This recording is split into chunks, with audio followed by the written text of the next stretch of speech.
I think you just have to be patient. If you don't see immediate results, I know everybody is different. I think I was one of the exceptions to a lot of people. Is I this clicked with me. This drug immediately clicked with me. Some people don't have that same. It's a little slower. Right. And I think you just have to be patient and don't give in to the way. Well, it's not working for me. Look, sometimes it takes a little while to get things to work, whether it's whatever medication you're on. So blood pressure, cholesterol, you don't get fixed in a day. Welcome back to the Obesity Stories show. I'm your host, Dr. Dan. The purpose of these interviews is to really showcase the lives of individuals, everyday individuals, that are currently struggling and living with obesity, to share their triumphs, their successes, the challenges that they've had to overcome, all in an effort to bring more awareness to the fact that obesity is a chronic disease and not just a matter of eating less and moving more. And today, my guest was Cathy. Cathy's story has quite an unfortunate and heartbreaking beginning. After being abused by someone close to her at the age of 8 years old, Cathy then struggled with her weight throughout her childhood and through most of her adulthood. Cathy had learned how to use food in order to cope with her emotions, and that her weight could be a way of protecting herself from any kind of abuse in the future. And while it did help her through her childhood in order to stay safe and somewhat secure, it did play out in her adulthood where it did become more of a problem and really was starting to cause some issues. And her weight continued to yo-yo over and over again. And this was despite going to therapy, unpacking all of that childhood trauma and getting a good understanding of why she engaged in the processes she did, and finding a very supportive and loving soulmate, she still struggled with her weight. And it wasn't until she found Mounjaro 2 years ago where she got another tool to add to her arsenal that allowed her to not only manage her weight, but also her health. I absolutely loved hearing Cathy's story today. And while it is one that I often hear way too often in practice, Cathy really embodies how, with the right tools and support, someone can overcome those traumas and learn to take their power back and manage their health, not only for today, but forever. This was a great episode, and I know you're going to love it. If you want to hear more from Cathy, then go and check her out on Facebook. She's doing Crafts by Cathy Lee, where she does wreaths and various other projects. So be sure to go and give her a follow and potentially hear more about her story. And if you haven't already done so for us, well, you should probably hit that subscribe button down below.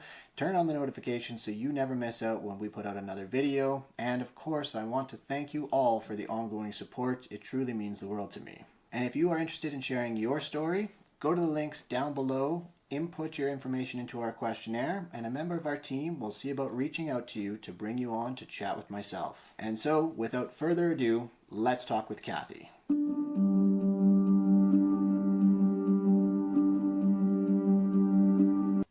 Welcome back to the program, everybody. Today, I am joined by a long-term follower. She has been with me since the beginning. Cathy, how are you doing today? I am great. Thank you. Glad to be here. Amazing. Well, thank you very much for coming on and sharing your story with me and the rest of our viewers here. Why don't we dive into it? Just tell me right from the beginning. What is your story with your weight? My weight issue started when I was about 8 years old. I was molested by a family member when I was 8. Up until that point, my pictures of me are I'm very thin, very, very cute little kid. Yeah. And then after the age of 8, you watch my progression with my weight, and it continually goes up and up and up. I think when I was about 13, I hit 225, and that was tough on me. I went to a private school with a bunch of snobby girls, and it was not good. So I was dealing with a lot of turmoil inside and outward because I never shared my story.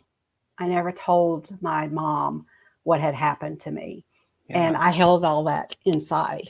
And because I wanted, I didn't want to upset anybody. I didn't want to hurt anybody.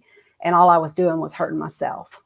And so at the age of 13, I did go see a doctor, and they told me, you've got to go down to 1,000 calories a day. You can't do this. You got to do this, very strict regimen. Mm-hmm. And I did. I lost about probably towards the age of 16, I had lost probably about 50 pounds in that time frame. Okay. And I was sick as a dog. I was so sick. And it was because I wasn't eating. But everybody around me was like, oh my God, you look so great. This is so awesome. And inside, I'm dying a little bit because I can't be my true self. Yeah. So fast forward a little bit, weight issues continued off and on. I'd lose some, gain some, usually always gain more than I lost. Uh, Yeah. so when I hit 19, I got in a very abusive relationship, that dragged me all over the country, basically. And so I would lose weight to make him happy, and then I'd gain it back, and then it was just not good. Finally left him after 5 years, and bigger than ever. Moved back home with my mom, where the person that molested me was very much around. Yeah. So the cycle started all over again. I'm holding in my feelings. I'm trying to better myself. Um, did end up meeting someone that didn't care what I looked like, um, loved me for who I was. I didn't love him, but he accepted me. So I jumped in, with everything I had. Yeah. Um, we had a child together, and after 15 very long years, we divorced. And he ended up passing away last year. He bad health, but anyway. So today, I've been married for 11 years to my soulmate, my whole heart, who loves me regardless. I married him when I was at my biggest of 318 pounds. Now I'm at 183. And yeah, and he does, I mean, he truly does not care. He wants my health to be concerned. But the difference is I'm madly, truly in love with him. So it Yeah. makes a difference. But still, because he accepted it, I didn't even think about losing weight for a long time. And of course, Right. I did the keto, I did Atkins, I did Weight Watchers, I did everything. And then Mounjaro. I started reading about Mounjaro on TikTok. And I was like, oh my gosh, could this finally be the thing that controls my head, my mind, that does. It was like the most miraculous thing I've ever been through in my life. It totally turned off the food noise. So far, I've lost 105 pounds since starting Mounjaro 2 years ago in August. Um, and I will stay on it until my deathbed. Hmm. So, Wow. I mean, there's a lot for us to kind of unpack here, and I guess was that too fast? no, not at all. And I mean, your story is certainly it's both tragic and heartbreaking, and that early moment in your life and just what that ultimately led to and the ups and downs and even the scars that remain to probably leading to that more abusive relationship later on. But I think the one thing that I really want to highlight there is when someone accepts you for who you are, regardless of how you look, what your personality, the effect that that can have in like building your confidence and your initial partner while you weren't in love with him, I'm sure that had a positive effect on you that ultimately when you did go and meet your soulmate, you were in a much better place. You were able to show up to that relationship and be better on all of those fronts. But without that acceptance, without someone saying, no, you're perfect just the way you are, like Mhm. you're perfectly imperfect, you don't need to change, like that is such a profound effect. And I mean, it's a big part of why I want to do these obesity stories is because we need to create an acceptance and to show people that you're perfect, just you're fine the way you are. Yes, you can go in and lose weight, you can do whatever you want, yes, there is the health aspect and all that sort of thing, but this whole berating and tearing people down and the discrimination and bias and stigma, like that is doing nobody any good, Mm-mm, at all.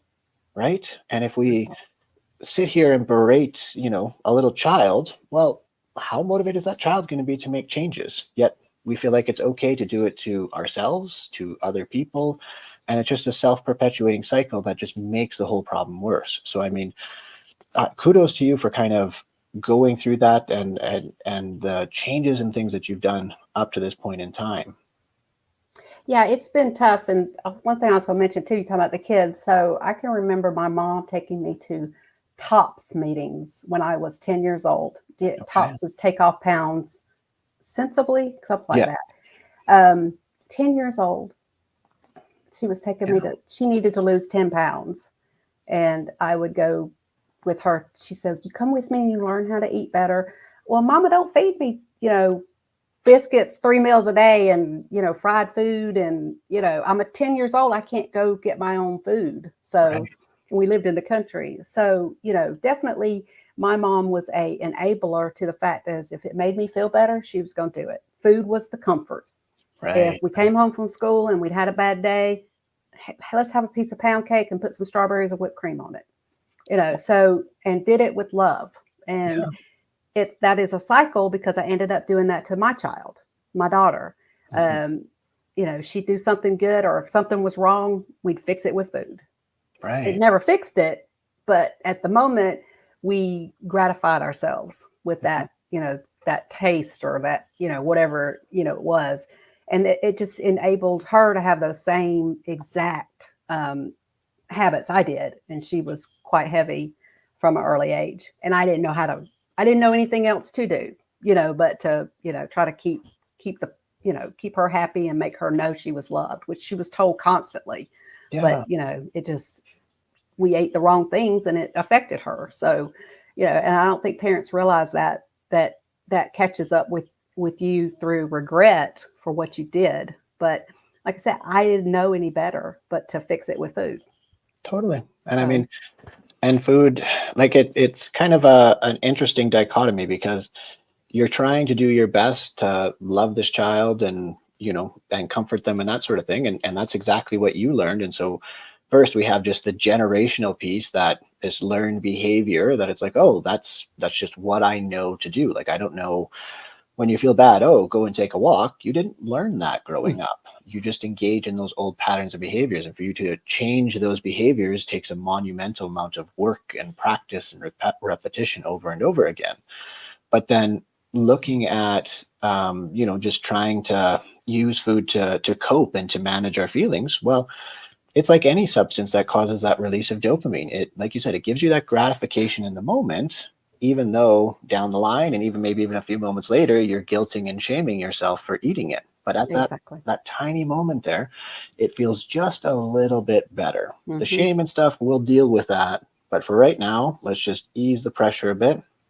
And again, you get into that pressure, and ultimately the shame and blame that we have for ourselves further then perpetuates us, makes us feel bad, and we start to learn to constantly go to the cake or to whatever to make ourselves feel a little bit better. But Hmm.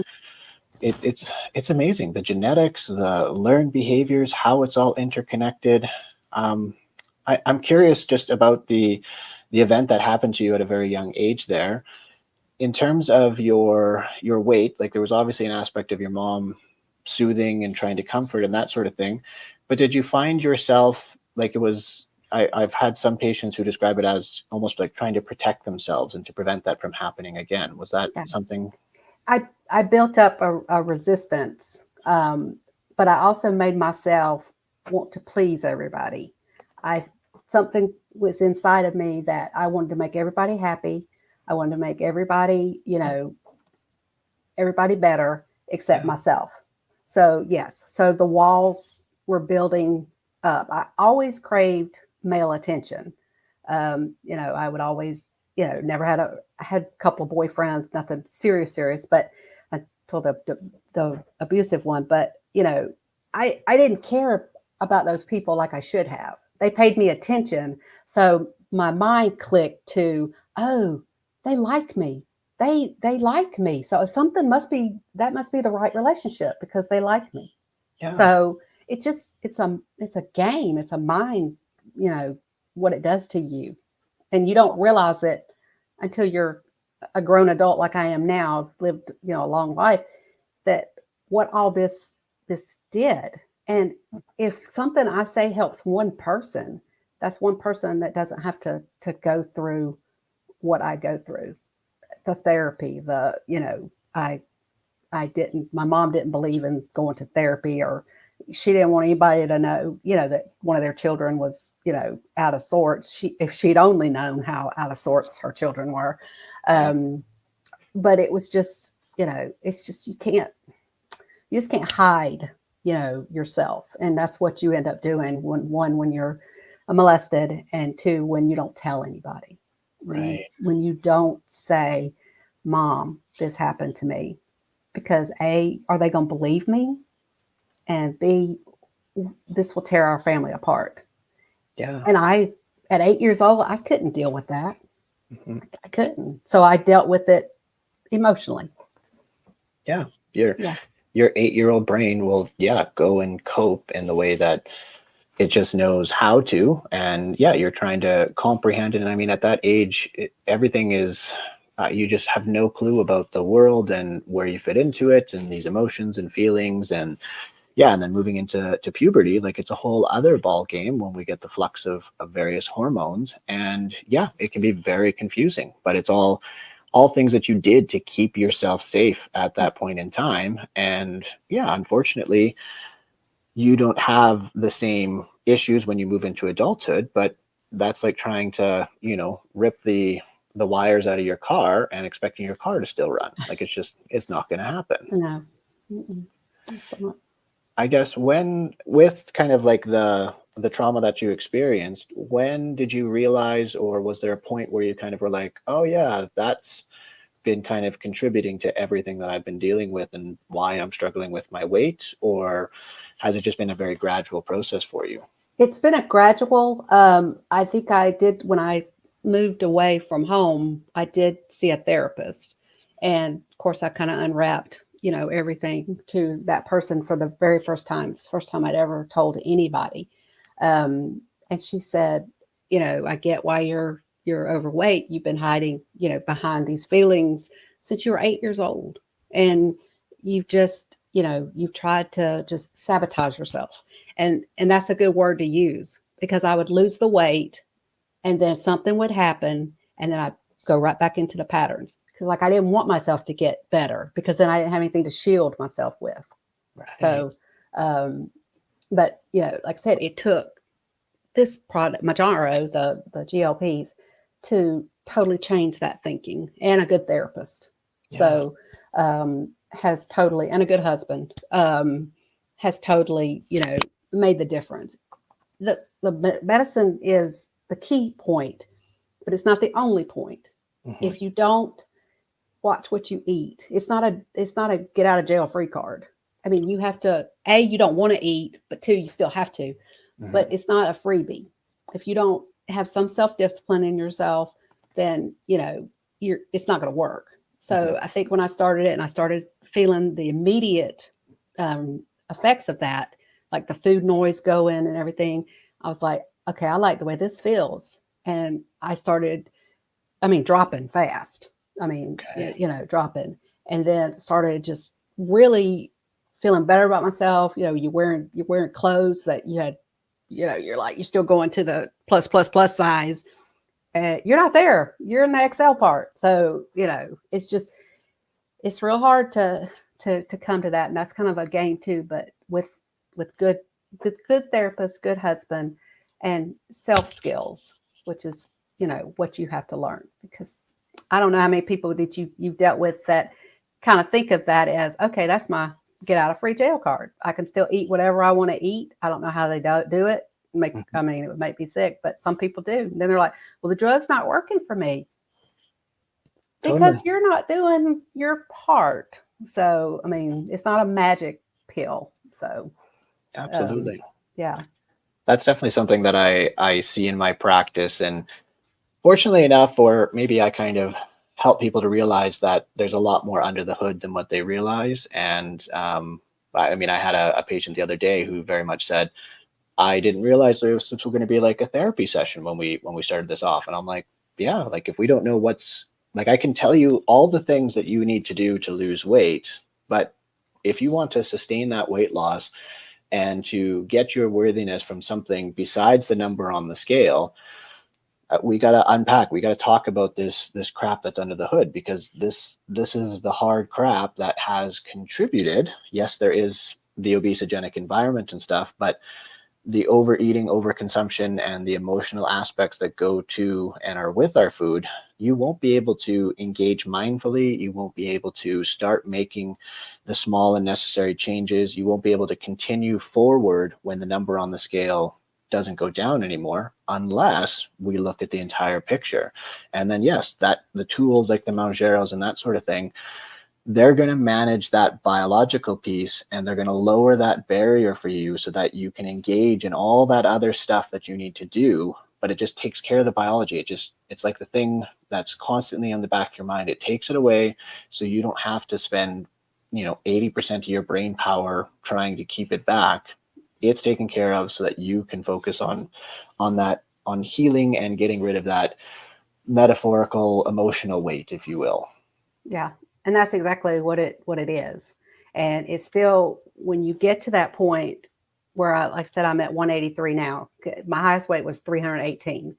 So when you look at that, it's hard to, when I look in the mirror or I look at myself in the camera, I'm like, who is this person? It's a whole different me. I'm becoming confident in myself. I'm confident in when I speak to people, that they're not looking at me like I'm a fat person, because I'm not a fat person anymore. I'm still considered overweight, but I'm not, they're not like, if I'm eating in a restaurant, used to, when I'd order something in the restaurant, I just feel like people were just watching me. Especially if it was like, I got a steak, potato, salad, maybe I got dessert or something. I felt like it was just, they were just, and nobody was looking at me, but I just felt it. I felt so guilty about eating it that, it's like I couldn't enjoy it because, they're looking at me, they're watching me. But now I don't, if I'm in a restaurant, I'll eat whatever I want to eat, and nobody's paying me any attention. So they're not looking at you as, well, how can you eat that? My gosh. Mm-mm. No. Totally. But I mean, Yeah. and you also learn that behavior because I'm sure you've had plenty of people saying, like, should you really eat that? Is that like on the diet plan? Whatever other kind of variation of that, right? And That is so detrimental. oh, totally. You said Like, you were on a diet. So when I started this, I'll be real honest, I didn't tell anybody but my husband. I okay. told no one. I went through sequence, um, and I told no one. Well, the weight was just, coming off quickly. Mhm. And I guess towards Christmas, I was probably about at 40 pounds lost since Mhm. August. And, my friend finally came up to me. She goes, what are you doing? This is not Weight Watchers or, diet plan. What are you doing? Mhm. And I'm like, well, I'm just seeing a doctor and taking care of stuff. And this was a close friend. But the last thing I wanted to do was have somebody use that as, well, she's just taking medicine. It's not going to stay off. And I could just hear that. So I didn't tell people for the longest time. And then when I got below 200, I was like, I'm shouting it to the world. So I don't care. Who knows? I take this medicine and I will take it until, until my deathbed, as long as I can get it. But, it's just, you don't need to hear, well, if you stop it, you're going to gain it all back and then some. You're Mhm. not being helpful. So, they may think they are, but that's not helpful. So, like I said, I didn't tell anybody for the longest time. So, and it's like, I don't have to explain to you how I'm losing weight. I Totally. don't. You could, no, you don't have to. Well, and it's like I mean, no one, if your blood pressure was high and you started taking a medication to bring it down, no one's going to know, like, your blood pressure, it's going to go back up, like, or your cholesterol or whatever Mm-hmm. like that. But because it's so visual, like it's one of the only conditions where, yeah, you see the change, you see the shift, and everyone for some reason seems to have an opinion about it versus just, and I mean, deep down, like exactly like you said, like everybody is so fixated and hyper focused on their own thing that in reality they don't actually care, but your success or the things that you're doing, it triggers something in them that they Mm-hmm. gotta make a comment, like we've got to bring this out, or the weight's going to come back, and I think it's in part where people are, they're having to look at the mirror, at themselves and say, like, oh Mm-hmm. yeah, I'm not doing those things, but Cathy over there is doing it. Like, oh, that's, if I'm not doing it, then she shouldn't be either. So trying to almost bring you down a peg, right? Exactly. Exactly. It's like they're blaming me for getting my life together and losing all this weight. And speaking of blood pressure, I came off my blood pressure medicine in June for the first time in probably 15 years. So I no longer take blood pressure medicine. And that is, just because of the weight loss and what I eat and what I don't eat anymore. So that was huge to me. So I was just like, that was almost as good as losing the weight. Was like, I don't have to take blood pressure medicine anymore. Totally. So, but it's not my fault that you can't, if you need to go get medicine, well, I can't get it. It's not fair that my insurance doesn't approve it. I can't help that. Ours just happens to approve it. So, I don't have diabetes, but for some reason our insurance, because of the way it was submitted by sequence, I was able to get it, and it cost me $25 a month. And they're trying to make me feel bad because I am able to get it. I mean, that's not my fault. I'm sorry. So I just, we'll pay for it out of your pocket. I can't pay that. So, well, if you want it bad enough, you'll figure out a way. I don't, that's totally. Well, and it's heartbreaking because, well, you got blamed for your weight and causing all these problems on society and whatever bullshit excuse people had. Then you lose the weight and people still have all these bullshit excuses for you and stuff. But at the same time, it's still blaming you as the individual versus this is a government. This is a regulatory thing. This is the insurance companies, the pharmacy benefit managers. They're the ones that are setting all these rules and saying who can get what or pulling this from their formulary and so on. It's not you. You're just trying to do the best that you can, just like everybody else.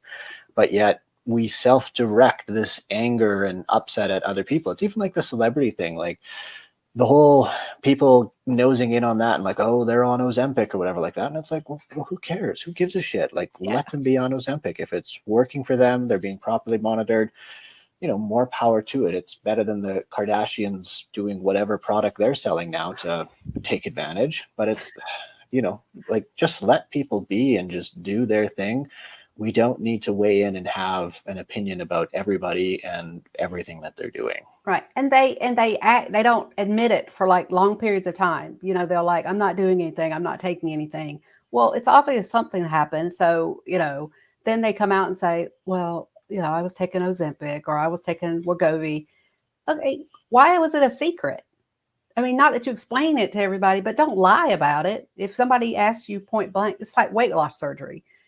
Years ago, Star Jones had weight loss surgery and she wouldn't admit that she had weight loss surgery. Well, it was obvious. I mean, here you are in June, here you are in December.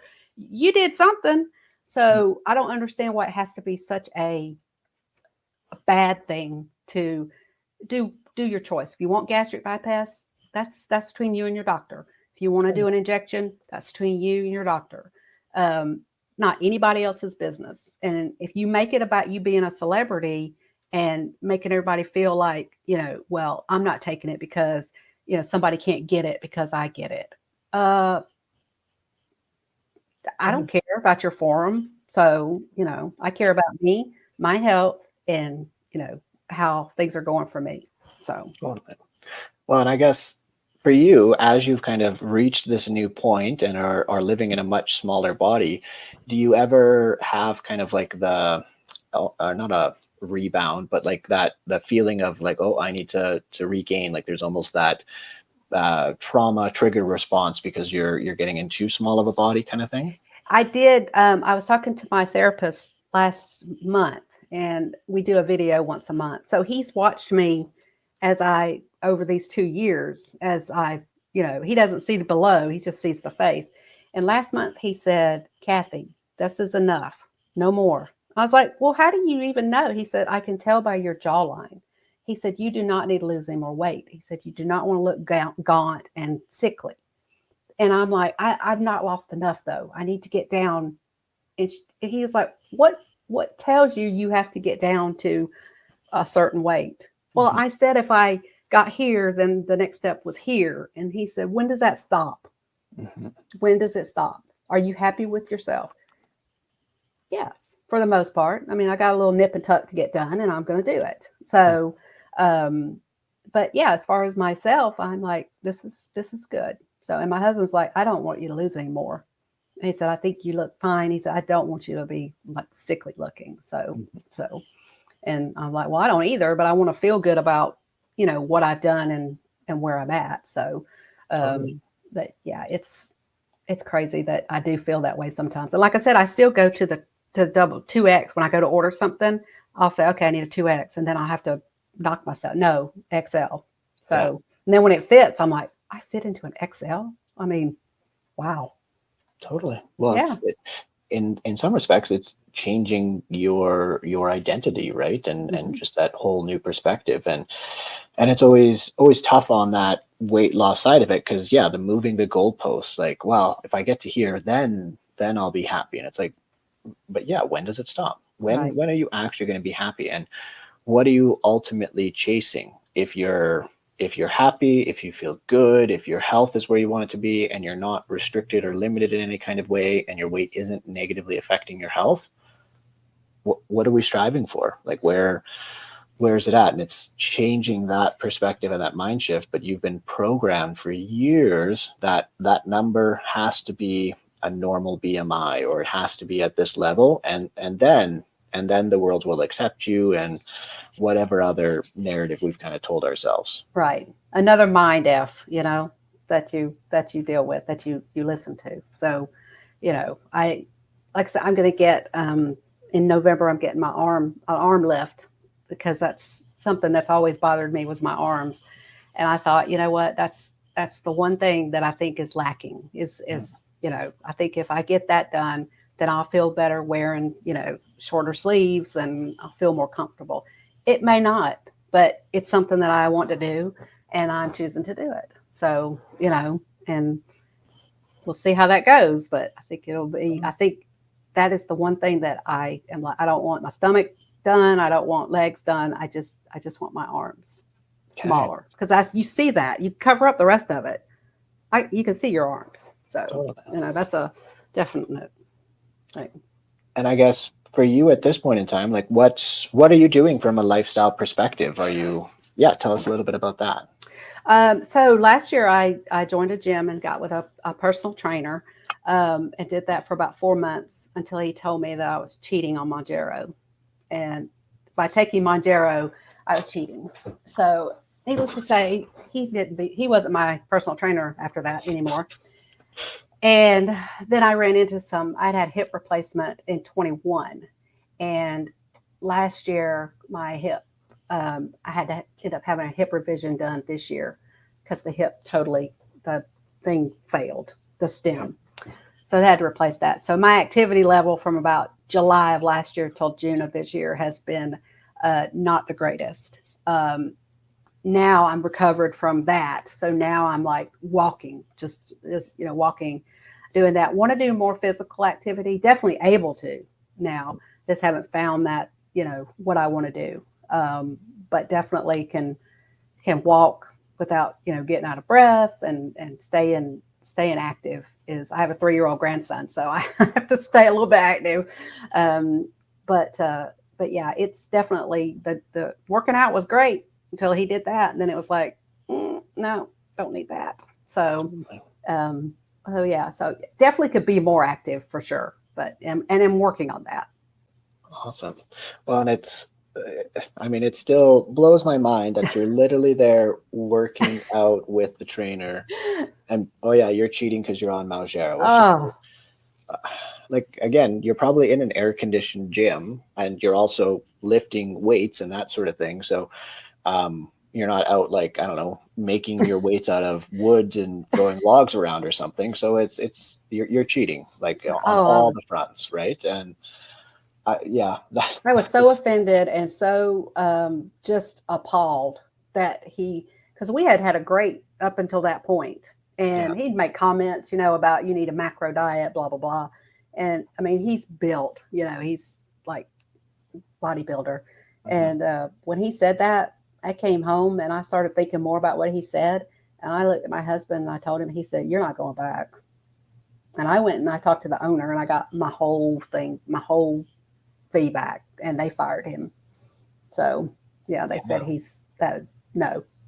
because she was afraid I was going to do something like file something against them for discrimination or, whatever.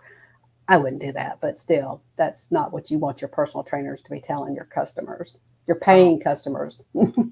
well, exactly it. Like you're not fostering an environment that people want to come and work out in, right? And No.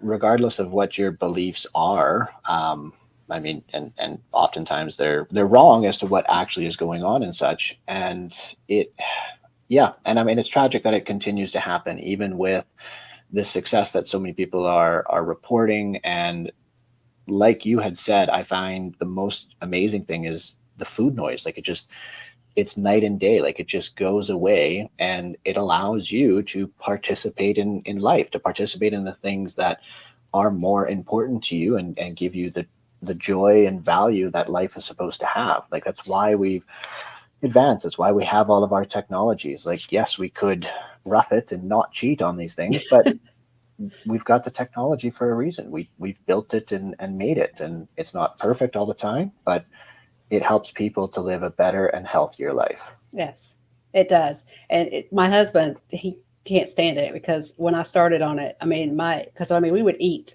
like that was our thing, was Mhm. food, and I just, like, from week one, I was just like, I'm not really hungry. And then it's like every time he'd suggest something, well, why don't I do this? And I would just be like, it didn't interest me at all. I mean, food was just like, you got to eat, but I've noticed over the last few months that that's kind of, it hasn't changed totally, but I will allow myself to eat things that I had stopped eating for so long and not enjoying them as much. You get this hyped up feeling like I'm gonna have a piece of tiramisu, and you get all excited and you bite into it and you're like, this is not what I remember tiramisu tasting like. I mean, it's like buzzkill almost, but it's like, well, I didn't need that anyway. But it's just it does taste, stuff does not taste the same, some things. Yeah. So um, coffee doesn't taste the same anymore. I mean, I love some coffee, but it's like that does not taste right. So, and it's just me. So I don't know if anybody else feels that way or not, but it's Oh just yeah. I hear that all the time, especially with coffee. Yeah, coffee's yeah, been an interesting one.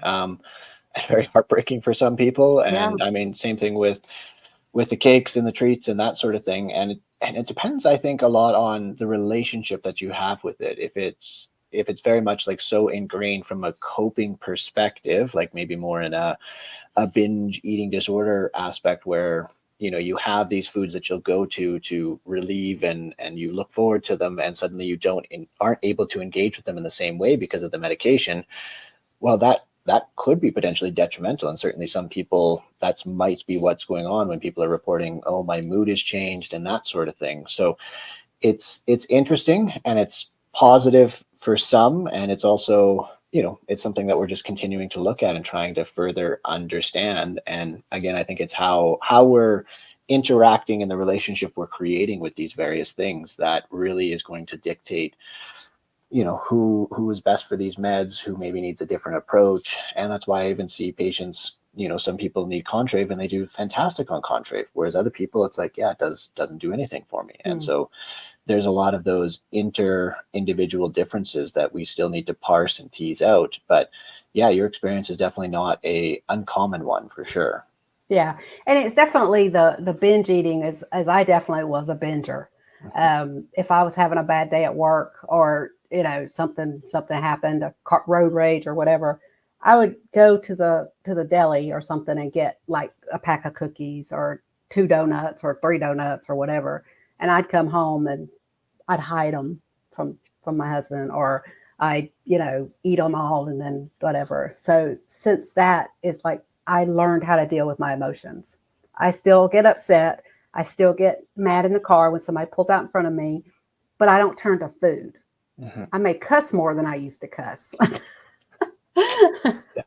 but I turned I turned to crafting to help. I make wreaths, and you can't. Well, they're behind me. I don't know if you can see them, Oh yeah, but yeah, yeah. nice. So I make, that's what I do in my spare time other than work. So is I make wreaths, and I actually sell them, quite a few of them.